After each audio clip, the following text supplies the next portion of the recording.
ओम श्री गणेशाय नमः। राधे कृष्णा। हर हर महादेव। आइए सुनते हैं सोमवार व्रत कथा। किसी नगर में एक धनी व्यापारी रहता था। दूर दूर तक उसका व्यापार फैला हुआ था। नगर के सभी लोग उस व्यापारी का सम्मान किया करते थे। इतना सब कुछ होने के बाद वह व्यापारी बहुत दुखी रहता था, क्योंकि उसके कोई पुत्र नहीं था, जिस कारण अपनी मृत्यु के पश्चात व्यापार के उत्तराधिकारी की चिंता उसे हमेशा सताती रहती थी। पुत्र प्राप्ति की इच्छा से व्यापारी प्रत्येक सोमवार को शिव की व्रत और पूजन किया करता था और शाम के समय शिव मंदिर में जाकर शिव जी के सामने घी का दीपक जलाया करता था। उसकी भक्ति देखकर माता पार्वती प्रसन्न हो गईं और भगवान शिव से उस व्यापारी की मनोकामना पूर्ण करने का निवेदन किया। भगवान शिव बोले कि संसार में सबको उसके कर्म के अनुसार फल की प्राप्ति होती है। जो प्राणी जैसा कर्म करते हैं उन्हें वैसा ही फल प्राप्त होता है। शिव जी द्वारा समझाने के बावजूद माता पार्वती नहीं मानी और उस व्यापारी की मनोकामना पूर्ण हेतु वे शिव जी से बार बार अनुरोध करती रहीं। अंत में माता के आग्रह को देखकर भगवान भोलेनाथ ने उस व्यापारी को पुत्र प्राप्ति का वरदान दे दिया। वरदान देने के पश्चात भोलेनाथ माता पार्वती से बोले कि आपके आग्रह करने पर मैंने पुत्र प्राप्ति का वरदान तो दे दिया है, परंतु यह पुत्र मात्र 16 वर्ष की से अधिक जीवित नहीं रहेगा। उसी रात में भगवान शिव उस व्यापारी के स्वप्न में आए, उसे पुत्र प्राप्ति का वरदान दिया और उसके पुत्र के 16 वर्ष जीवित रहने की बात बताई। भगवान शिव के वरदान से व्यापारी को खुशी तो हुई, लेकिन पुत्र की अल्प आयु की चिंता ने उस खुशी को नष्ट कर दिया। व्यापारी पहले की तरह सोमवार के दिन भगवान शिव का विधि विधान व्रत करता रहा। कुछ महीनों के बाद उसके घर एक अति सुंदर बालक ने जन्म लिया और घर में खुशियां सी छा गई।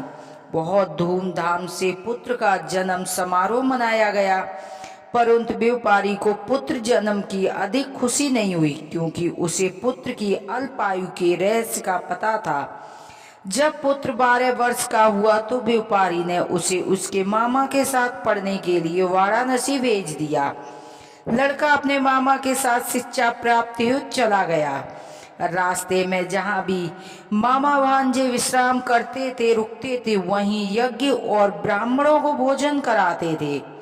लंबी यात्रा के बाद मामा भांजे एक नगर में पहुंचे। उस दिन नगर के राजा की कन्या का विवाह हुआ था, जिस कारण पूरे नगर को सजाया गया था। निश्चित समय पर बारात आ गई, लेकिन वर का पिता अपने बेटे के एक आंख से काणे होने का बहुत चिंतित था। उसे भय था कि इस बात का पता चलने पर कहीं राजा विवाह से इनकार न कर दे, उससे उसकी बदनामी होगी। जब वर के पिता ने व्यापारी के पुत्र को देखा तो उसके मस्तिष्क में एक विचार आया। उसने सोचा, क्यों न इस लड़के को दूल्हा बनाकर राजकुमारी का विवाह करा दूं। विवाह के बाद इसको धन देकर विदा कर दूंगा और राजकुमारी को अपने नगर ले जाऊंगा। वर के पिता ने लड़के के मामा से इस संबंधी की बात की। मामा ने धन मिलने के लालच में वर के पिता की बात स्वीकार कर ली। उसको दूल्हे के वस्त्र पहनाकर और राजकुमारी से उसका विवाह करवा दिया। राजा ने बहुत सारा धन देकर राजकुमारी को विदा किया। शादी के बाद लड़का जब राजकुमारी के साथ लौट रहा था तो उसे सच नहीं छिपा सका और उसने राजकुमारी के दुपट्टे पर लिख दिया, राजकुमारी तुम्हारा विवाह मेरे साथ हुआ था। मैं तो वाराणसी के लिए जा रहा हूँ और अब तुम्हें जिस नवयुग की पत्नी बनना पड़ेगा वह एक आंख से काना है। जब राजकुमारी ने अपनी ओढ़नी पर लिखा हुआ पढ़ा तो उसने काणे होने के साथ जाने के लिए इनकार कर दिया। राजा को जब ये सब बातें पता लगी तो उसने राजकुमारी को महल में ही रख लिया। उधर लड़का अपने मामा के साथ वाराणसी पहुंच गया और गुरुकुल में पढ़ना शुरू कर दिया। जब उसकी आयु 16 वर्ष की हुई तो उसने यज्ञ किया। यज्ञ के समाप्ति पर ब्राह्मणों को भोजन कराया और खूब अन्न वस्त्र दान दिए। रात को वह अपने शयन कक्ष में सो गया। शिव के वरदान के अनुसार शयन अवस्था में ही उसके प्राण निकल गए। सूर्यदेव पर मामा मृत भांजे को देखकर रोने पीटने लगा। आसपास के लोग भी एकत्र होकर दुख प्रकट करने लगे। लड़के के मामा के रोने के विलाप से स्वर समीप से गुजरते हुए भगवान शिव माता पार्वती ने भी सुने। माता पार्वती ने भगवान शिव से कहा, हे प्राणनाथ, मुझे इनके रोने के स्वर सहन नहीं हो रहे हैं। आप इस व्यक्ति के कष्ट अवश्य दूर करो। भगवान शिव ने माता पार्वती के साथ अदृश्य रूप से समीप जाकर देखा और कहा, हे पार्वती, यह तो उसी व्यापारी का पुत्र है कि जिसे मैंने 16 वर्ष आयु का वरदान दिया था। इसकी आयु पूरी हो गई है। माता ने फिर भगवान शिव से निवेदन किया कि इसे जीवन दान देने का आग्रह किया। शिव ने उस लड़के को जीवित होने का वरदान दे दिया और कुछ ही पल में वह जीवित होकर खड़ा हो गया। शिक्षा समाप्त करके लड़का मामा भांजे के साथ नगर को ओर चल दिए। दोनों चलते हुए उसी नगर में पहुंचे जहां उसका विवाह हुआ था। उस नगर में यज्ञ का आयोजन किया। समीप से गुजरते हुए नगर के राजा ने यज्ञ का आयोजन देखा और उसने तुरंत ही उस लड़के को उसके मामा को पहचान लिया। यज्ञ समाप्त होने पर राजा मामा और लड़के को अपने महल ले गया और कुछ दिन उन्हें महल में रखकर बहुत सारा धन वस्त्र आभूषण देकर राजकुमारी को उनके साथ विवाह किया। इधर भूखे प्यासे रहकर व्यापारी और उसकी पत्नी बेटे की प्रतीक्षा कर रहे थे। उन्होंने प्रतिज्ञा कर रखी थी कि यदि उन्हें अपने बेटे की मृत्यु समाचार मिलेगा तो वो भी अपने प्राण त्याग देंगे। जैसे ही बेटे की जीवित वापस लौटने का समाचार सुना तो वह बहुत ही प्रसन्न हुए। वह अपनी पत्नी और मित्रों के साथ नगर के द्वार पर पहुंचा। अपने बेटे का विवाह का समाचार सुनकर पुत्र वधू राजकुमारी को देखकर उसकी खुशी का ठिकाना न रहा। उसी रात भगवान शिव ने व्यापारी के स्वप्न में आकर कहा, हे सेठी, मैंने तेरे सोमवार के व्रत से प्रसन्न होकर और कथा पढ़ने और सुनने से प्रसन्न होकर तेरे पुत्र को लंबी आयु का वरदान दिया है। पुत्र की लंबी आयु जानकर व्यापारी बहुत प्रसन्न हुआ। शिव भक्त होने तथा सोमवार का व्रत करने से व्यापारी की सभी मनोकामनाएं पूरी हुई। इस प्रकार जो भी भक्त सोमवार का विधिवत व्रत करते हैं और कथा पढ़ता है और सुनते हैं, उनकी सभी मनोकामनाएं भोलेनाथ पूरी करते हैं। सुनते हैं आरती।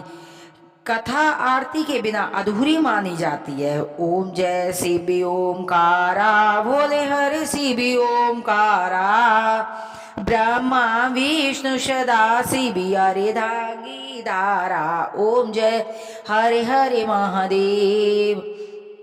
एकानन चतुरानन पंचानन राजे, हंसासन गरुड़ासन विश्वाहन साजे। ओम जय हरे हरे महादेव। दो भुज चार चतुर्भुज दस भुज अति सोहे, त्रिगुण रूप निरखते त्रिभुजन मन मोहे जन मोहे। ओम जय हरे हरे महादेव। अच्छी माला वन माला मुंड माला धारी, चंदन मृग मद शोभे भोले ससधारी। ओम जय हरे हरे महादेव। श्वेतांबर पीतांबर वागांबर अंगे, सनकादिक ब्रह्मादिक भूतादिक संगे। ओम जय हरे हरे महादेव। कर के मध्य कमंडले चक्रते शूलधारी, सुखकारी दुखिहारी जग पालनकारी। ओम जय हरे हरे महादेव। ब्रह्मा विष्णु सदा शिव जानती अविवेका, प्रणवाक्षर में सोवत यह तीनों एका। ओम जय हरे हरे महादेव त्रिगुण जी की आरती जो कोई नर गावे, स्वामी प्रेम सहित गावे। कहत शिवानंद स्वामी भजते हरि हरि स्वामी, मन वांछित फल पावे। ओम जय शिव ओंकारा, लक्ष्मी सावित्री पार्वती संगा, पार्वती अर्धांगी शिव लहरी गंगा। ओम जय हरे हरे महादेव, पार्वती सोहे पार्वती शंकरी कैलासा, भांग धतूरक भोग भोजन भस्मी में वासा। ओम जय हरे हरे महादेव, जटा में गंगा बहेते गल मुंडन माला, शेष नाग लिपटावत ओढ़े मृगशाला। ओम जय हरे हरे महादेव, काशी में विश्वनाथ विराजे, नंदी ब्रह्मचारी नित्य उठ दर्शन पाए, महिमा अतिवारी। ओम जय हरे हरे महादेव, त्रिगुण स्वामी जी की आरती जो कोई नर गावे, स्वामी प्रेम सहित गावे। कहत शिवानंद स्वामी भजते हरि हरि स्वामी, मन वांछित फल पावे। ओम जय शिव ओंकारा। कथा पढ़ने वाले पर व कथा सुनने वाले पर भोलेनाथ और मैया पार्वती की कृपा होती है। हर हर महादेव की जय। कर्पूरी गौरम करुणावतारम संसादिशारम भुजगेन्द्रहारम सदा वसंतम हृदयारिविन्दे भवं भवानी शयतं नमामि। तुमेव माता च पिता तुमेव बन्धु च सखा तुमेव विद्या शरणं तुमेव शरणं मम देव देवा। हरे हर महादेव की जय।